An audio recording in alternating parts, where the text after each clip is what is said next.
Mga kampiyon sa bago lang natapos na Ironman 70.3 Philippines may bisita sa Bantayan, Cebu. Si Mildred Galarpe sa report.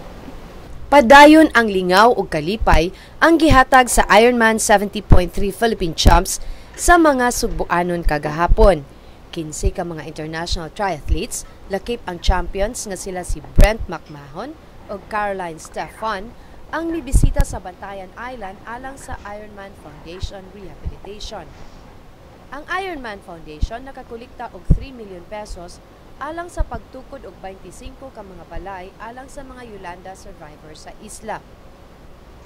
Kini pinaagi sa pagpamaligya og rehabilitation themed shirts sa nagkalain-laing nasod.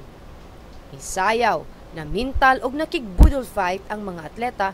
Usa ka adlaw human sila milangoy og dulan 2 kilometros ang gilayon, may bisikleta og 90 kilometros nga midagan ug kapin 20 kilometros.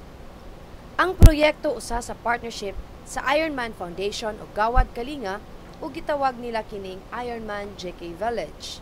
Matud pa ni Wilfred Oiting Su, presidente sa Sunrise Events ug Alaska Milk Corporation, nga human mi-host ang sugbo sa Ironman sulod sa 3 ka tuig.